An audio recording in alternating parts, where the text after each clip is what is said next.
Chapter 16 Fulfillment of the Freedom Struggle. Although India became independent, the struggle for freedom was not yet over. There were many princely states in India. The princely states had the right to either merge with India or remain independent. Therefore, the Congress dream of an undivided India was still incomplete. The princely states being independent, India was going to be fragmented into many parts. The Portuguese and the French powers had not relinquished their hold over some territories in India. But India resolved all of these issues firmly. We shall learn more about this in this chapter. The merger of the princely states. There were more than 600 different princely states in India. Due to the influence of the non-cooperation movement, a political awakening began in the princely states. This saw the founding of Praja Mandals in the princely states. Praja Mandals were people's organizations that worked in the interests of the people in the princely states and for securing political rights for them. In 1927, all these Praja Mandals came together to form an All India States People's Conference. This gave an impetus to the movement in the princely states. After India became independent, the then Home Minister of India, Sardar Vallabhbhai Patel, with his great statesmanship, resolved the issue of the merger of the princely states. He took the rulers of the princely states into confidence and prepared an instrument of accession acceptable to all. The rulers of the princely states were thereby assured that a contract with the government of India would be made according to which only the subjects of foreign relations, transport and communication and defense would be handed over to the government of India. All other subjects would remain with the princely states. Sardar Patel convinced the princes how it was in their interest to merge with India. The princes responded well to this appeal. All the princely states except Junagadh, Hyderabad and Kashmir merged with India. Taking a firm stand, Sardar Patel resolved the issue of the merger of these three princely states. The merger of Junagadh. Junagadh was a princely state in Saurashtra. The people there wanted to merge with India. The Nawab of Junagadh, however, was thinking of getting merged with Pakistan. The people strongly protested against his decision. The Nawab then left for Pakistan. After that, Junagadh merged with India in February 1948. The struggle for the liberation of Hyderabad. Hyderabad was the largest princely state in India. It consisted of Telugu, Kannada and Marathi-speaking regions. This state was under the autocratic rule of the Nizam. The people there had no civil and political rights. In order to secure their rights, the people formed regional organizations such as the Andhra Parishad in the Telangana region, Maharashtra Parishad in the Marathwada region, and the Kannada Parishad in the Karnataka region. Swami Ramanand Tirth formed the Hyderabad State Congress in 1938. Narayan Reddy and Siraj ul Hassan Tirmizi were associated with him. The Nizam banned this organization. A struggle ensued in order to get the Hyderabad State Congress recognized and to secure democratic rights. It was led by Swami Ramanand Tirth. The Hyderabad State Congress passed a resolution in July 1947 for the merger of Hyderabad state with India. The Nizam, however, took an anti-India stand and started machinations to get Hyderabad merged with Pakistan. With a view to rejecting people's demand for merger with India, Qasim Razvi founded an organization called Razakar with the backing of the Nizam. Qasim Razvi and his followers committed atrocities not only against Hindus but also against the Muslims who supported the democratic movement. This inflamed the public opinion everywhere. The government of India tried to negotiate patiently with the Nizam, but he refused to respond. At last, the Indian government started the police action on 13 September 1948. At last, the Nizam surrendered on 17 September 1948. Hyderabad was merged with India. The struggle of the people in the princely state was successful. The contribution of Marathwada in the struggle for the liberation of Hyderabad. Swami Ramanand Tirth, Govind Bhai Shroff, Baba Saheb Paranjpe, Digambar Rao Bindu, A.K. Waghmare, Narayan Rao Chavan, Anant Bhalerao, S.K. Vaishampayan, Purushottam Chapalgaonkar, Ramling Swami, Devi Sinha Chauhan, Shamrao Bodhankar, Mukundrao Pedgaonkar, Srinivas Rao Borikar, Raghavendra Diwan, Fulchand Gandhi, Manikchand Pahade and others made a valuable contribution to this struggle.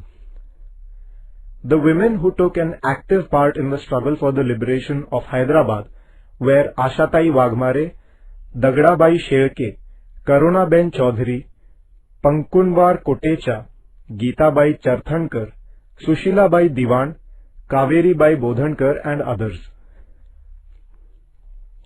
Students participated in the struggle through the Vande Mataram movement. In this historic struggle, Ved Prakash, Shyamlal, Govind Pansare, Bahirji Shinde, Sridhar Vartak, Janardhan Mama and others embraced martyrdom. Their sacrifice has been a source of inspiration to all Indians. Thus we see that the leaders and the people in Marathwada had a lion's share in the struggle for the liberation of Hyderabad. Marathwada Mukti Din is celebrated on 17 September in Marathwada to commemorate the struggle for the liberation of Hyderabad. The districts of Aurangabad, Beed, Osmanabad, Parbhani and Nanded in Marathwada were part of the princely state of Hyderabad. The new districts of Jalna, Latur and Hingoli were formed after 1982. Marathwada was not included in independent India on 15 August 1947. After the inspiring struggle of the people, this region was merged with India in 1948. This unique struggle will always inspire the people of the entire country. The Kashmir problem. Hari Singh, the ruler of the state of Kashmir, had decided to remain independent. Pakistan had intended to secure the merger of Kashmir with Pakistan. For this purpose, Pakistan began to put pressure on Hari Singh. At the instigation of Pakistan, armed intruders attacked Kashmir in October 1947. Hari Singh then signed the instrument of accession with India. After Kashmir had thus merged with India, the Indian army was sent for the defense of Kashmir. The army won back a major portion of Kashmir from the possession of the intruders, but a part of it remained under the possession of Pakistan. The merger of the French colonies. Even after India had become independent, Chandranagar, Pondicherry, Puducherry, Karaikal, Mahe and Yanam territories were in the possession of the French. The Indian natives there were eager to get merged with India. The Indian government demanded that these territories, being parts of India, should be handed over to India. France held a plebiscite in Chandranagar in 1949. The people there voted for India. Chandranagar was handed over to India. Thereafter, France handed over the rest of the territories to the government of India. The struggle for the liberation of Goa. Portugal declined to hand over the territories under its possession to India. Indians had to struggle for securing these territories. Dr. T.B. Kunha was in the forefront of this struggle. He worked to bring about an awakening of the people against the Portuguese government.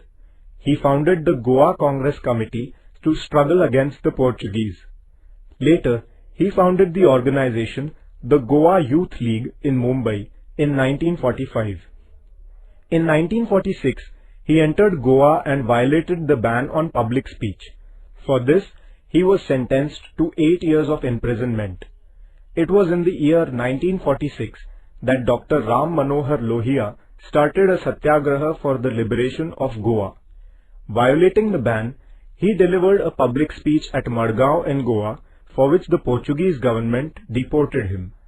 At about the same time, the Azad Gomantak Dal was raised to liberate the Portuguese colonies of Dadra and Nagar Haveli in Gujarat.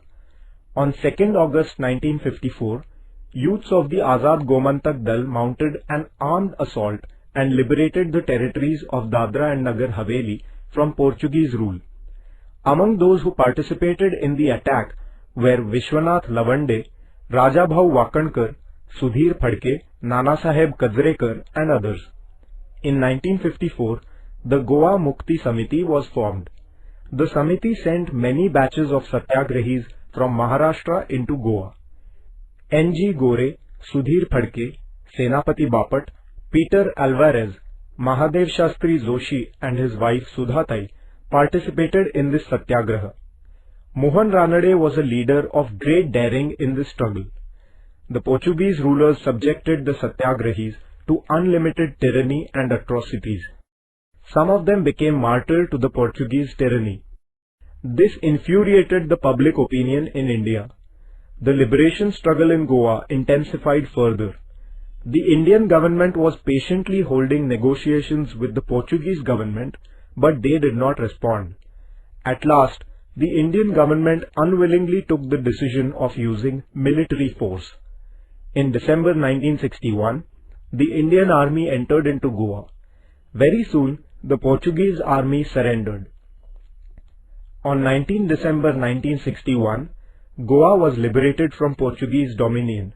Imperialism was completely rooted out from Indian soil. India's freedom struggle was truly fulfilled.